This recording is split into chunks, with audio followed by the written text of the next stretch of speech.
Okay, we're here with Cindy Boston, and she's the executive director, and we are in Springfield, Missouri. Is that right? That's it's right. Springfield, That's the right. greater Springfield the area. metropolitan Springfield. And we are just coming into their center, and of course you just saw a lot of the things from the banquet in the earlier video, and I'm just giving you a little tour of their center. It's very nice and very well lit out. It looks to be rather large. It is large. We expanded. We doubled our space a year and a half ago to 13,500 square feet.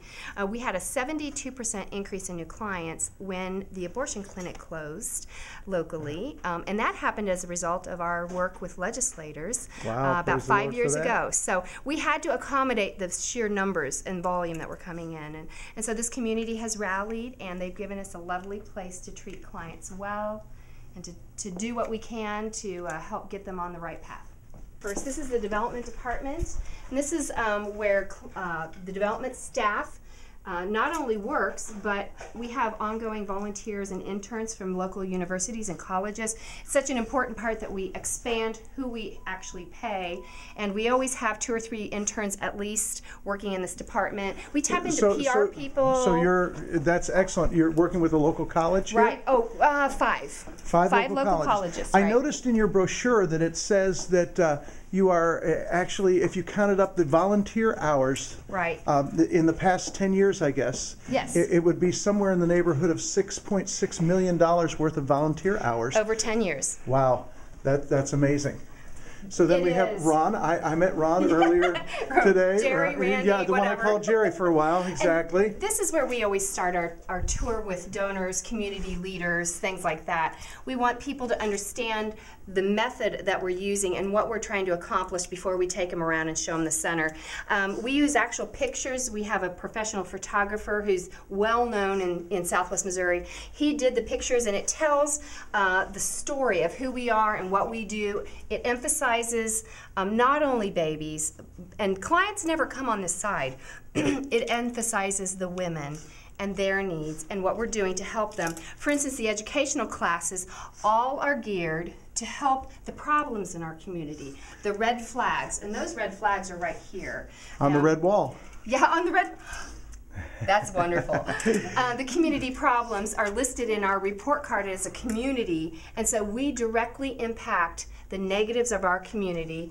We also talk about getting involved, and we have many ways people can get involved, like most.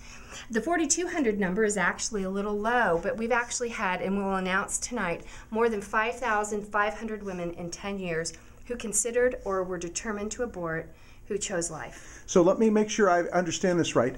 This hallway right here is designed when you're bringing in community leaders or even maybe new possible donors or people who are considering working with your ministry. This is a little way as you're walking through, you can say, oh, here, by the way, this is a little stepping stone of what we do. It's the mission, it's the who's doing it. One of the slides actually represents the fact that this is a cooperative event of the Christian community, and we want community leaders to understand that the Christian community is solving problems. They're not asking for anything in return, and that's such a big part of what secular people need to be hearing from pregnancy care center leaders. Turning the corner into the client hallway, and these are several offices. Our fatherhood office is right there. And fatherhood, we have not only mentoring, we have about 10 male mentors, but we have ongoing 24/7 dad classes. This is the healthy relationship. So you have 10 male mentors. Yeah. That's great. You know, a lot of folks don't have that many. We've had our program for 3 years now, so we've built on it, and we have some really great ownership. This is the man cave, as we fondly call it. This is the male mentoring room. It has leather chairs and a flat screen TV, you know, and a remote. Isn't that important? A remote. You need to get each chair needs to have its own remote. Oh shoot, we don't have that. We'll have to improve it. But those are some of the things that we utilize with our fathers. We also have a diaper bag / snack bag that they can earn by going to 24/7 dad classes, and that is filled with also things for baby and mom, so they take that to the hospital. We also have a tool backpack that they can earn, and then of course we practice diapering, and this is the funnest thing. We practice even special diapering on the bunny. Yeah, you know, that's oh dear. Volunteer workroom. Okay. This is where we have volunteers. Our volunteer workroom before we came here was the size of a walk-in closet. And we couldn't keep volunteers engaged because they were so uncomfortable. Now, I want to point something out. Did you notice she said until they moved here it was the size of a walk-in closet? Because I want to encourage some of you who are out there right now going, look at all their space, and we're using half of a garage to get it all done. Keep praying, okay? Keep praying. Let God open up the doors and bring it in. They didn't always have this. This isn't where they started, okay? Yeah, we started with $2,000 and a mailing list 11 and a half years ago. Wow. So God's done an extraordinary thing here. The abortion clinic closure has been a catalyst to some of the funding that we've gotten. Oh, definitely. Certainly. Now, this is a special waiting area for abortion-minded women.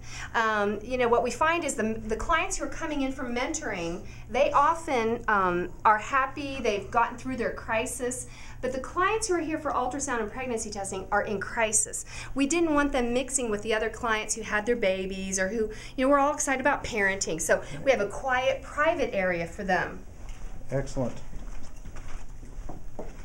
And this is our ultrasound room, and we made this a lot bigger because we wanted to make sure we could get all the family in here. Our other was very small, and this was designed to make sure we could get 3 or 4 clients, parents, you know, aunts and uncles, boyfriend's family, everybody here, because we know there's such a pressuring factor in the abortion. Right, so you can get more support if everybody's in there. If it's just mom or dad, they can still go home and they can be talked out of it. But if the more family members you can get in here who see that screen over there and see that heartbeat, then you've got an entire family that's pulling for them. Wow. That's exactly right. Amazing. You know, I just want to say real quick, maybe some of you need to think about taking that big boardroom that is used once a month and changing that big boardroom into your ultrasound room, and then turning your little teeny micro ultrasound room that you know the one into something else, a closet or a workroom, just to do exactly what Cindy Boston is talking about here. Right. We had 3 building infills at the other property. We kept taking parts of the building,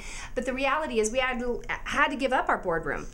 For services over there, and we had to have people sharing offices, very tiny micro offices. So it's possible if you will just pray, seek the community's support.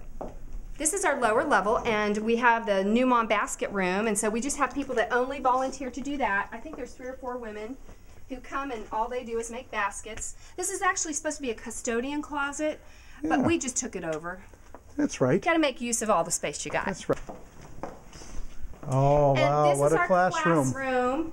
We can do all kinds of classes, 24/7 dad classes, healthy pregnancy classes, labor and birth. You know, when they have their partner, the whole room's filled with couples.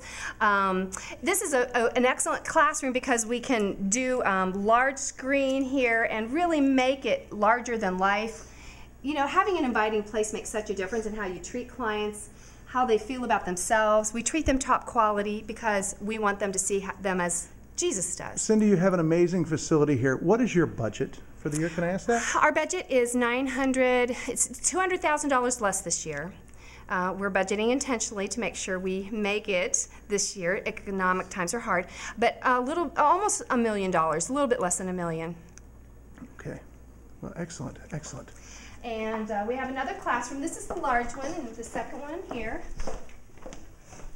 All volunteers did all the work, you see. Look at those chairs. I'm going to try to put one of those chairs in my suitcase. Well, it comes apart. You might get to do that. It comes apart, and we downgraded the size of this room intentionally. We didn't want this to be the focus. This is the incentive room, the mommy basket room. This is where they can earn all the items they need, but we didn't want this to be the primary focus. We wanted clients to focus on education and improving themselves. We don't want to have women just coming through for stuff. We want women who are serious about changing their lives and who will earn the items. And we want to make sure we get the abortion-minded clients in, not the clients who are just here for social services.